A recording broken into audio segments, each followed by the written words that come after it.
નમસ્કાર મિત્રો, સાથી ડિજિટલ લર્નિંગમાં આપનું સ્વાગત છે। જો તમારી પાસે એન્જિનિયરિંગ ડિગ્રી કે ડિપ્લોમા છે અને તમે સરકારી નોકરીની તૈયારી કરી રહ્યા છો તો આ માહિતી તમારા માટે ખૂબ જ મહત્ત્વની છે। રેલવેમાં 3993 જગ્યાઓ માટે ભરતી આવી છે અને શરૂઆતમાં પગાર 35,400 પ્રતિ મહિનો છે। પણ તમે આ ભરતી માટે લાયક છો કે નહીં? તમારી ઉંમર કેટલી હોવી જોઈએ? કઈ લાયકાત જરૂરી છે?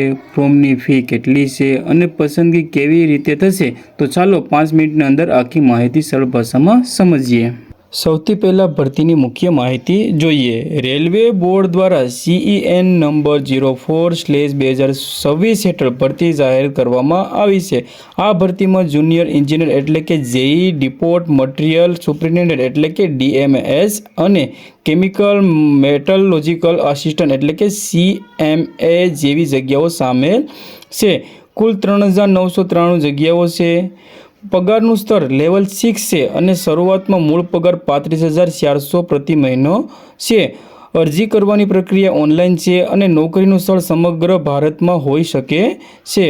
સવાલ એ છે કે આ જગ્યા માટે લાયકાત શું જોઈએ? તો એ જોઈએ બીજી સ્લાઇડમાં। આ ભરતીમાં મુખ્ય 3 પોસ્ટ છે। પહેલી પોસ્ટ છે જુનિયર એન્જિનિયર એટલે કે JE, બીજી છે ડિપોટ મટીરિયલ સુપરિન્ટેન્ડન્ટ એટલે કે DMS અને ત્રીજી પોસ્ટ છે કેમિકલ અને મેટલોજિકલ આસિસ્ટન્ટ એટલે કે CMA। કુલ જગ્યાઓ 3993 છે। લાયકાતની વાત કરીએ તો સંબંધિત એન્જિનિયર ક્ષેત્રમાં ડિગ્રી અથવા ડિપ્લોમા ધરાવતા ઉમેદવારો માટે તક છે। પરંતુ એક વાત ખાસ ધ્યાન રાખજો કે દરેક પોસ્ટમાં જરૂરી શૈક્ષણિક લાયકાત અલગ અલગ હોઈ શકે છે। એટલે કે તમારી પાસે ડિગ્રી કે ડિપ્લોમા છે એટલે જોઈએ તો સીધું ફોર્મ ન ભરવું। તમારી એન્જિનિયરિંગની શાખા જે પોસ્ટ માટે માન્ય છે કે નહીં તે અધિકૃત જાહેરાતમાં ચોક્કસ તપાસજો। હવે વાત કરીએ ઉંમરની। આ ભરતી માટે ઉંમરની ગણતરી 1 જાન્યુઆરી 2027ના આધારે કરવામાં આવશે। ઓછામાં ઓછી ઉંમર 18 વર્ષની અને વધુમાં વધુ ઉંમર 33 વર્ષની છે।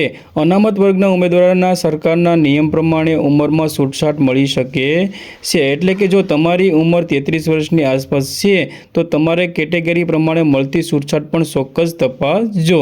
શૈક્ષણિક લાયકાતની સંબંધિત એન્જિનિયરિંગ ક્ષેત્રમાં ડિગ્રી અથવા ડિપ્લોમા જરૂરી છે। અહીં સૌથી મહત્વની વાત એ છે કે તમારી શાખા અને પસંદ કરેલા પોસ્ટ વચ્ચે લાયકાત મેળ ખાતી હોવી જોઈએ। હવે વાત કરીએ ફી અને પસંદગીની પ્રક્રિયાની। હવે અરજી ફી જોઈએ।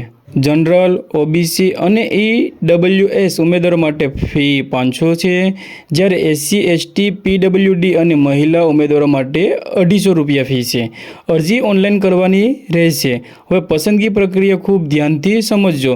સૌથી પહેલાં CBT1 એટલે કે પ્રથમ કમ્પ્યુટર આધારિત પરીક્ષા, ત્યારબાદ CBT2 એટલે કે બીજી કમ્પ્યુટર આધારિત પરીક્ષા, આ પછી દસ્તાવેજ ચકાસણી અને તબીબી તપાસની પ્રક્રિયા રહેશે। એટલે જો તમે આ ભરતી માટે લાયક છો તો માત્ર ફોર્મ ભરવા પર ધ્યાન ન આપો, સાથે સાથે પરીક્ષાની તૈયારી પણ શરૂ કરી દો। હવે છેલ્લે સૌથી મહત્વની વાત, તારીખો।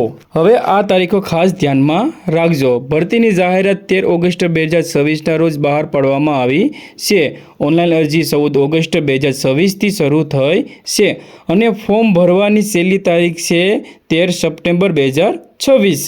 તો પરીક્ષાની તારીખ હજુ જાહેર થવાની બાકી છે, એટલે છેલ્લી તારીખ સુધી રાહ ન જોતા જો તમે લાયક હોવ તો સમયસર અરજી પૂર્ણ કરી દેજો અને ફોર્મ ભરતા પહેલાં તમારી ઉંમર, શૈક્ષણિક લાયકાત, કેટેગરી અને જરૂરી દસ્તાવેજ એકવાર ચોક્કસ તપાસજો। તો મિત્રો, આ હતી RRB JE ભરતી 2026ની સંપૂર્ણ માહિતી। હવે કમેન્ટમાં જરૂર જણાવજો તમારી પાસે ડિગ્રી છે કે ડિપ્લોમા અને તમારે એન્જિનિયરિંગ શાખા કઈ છે।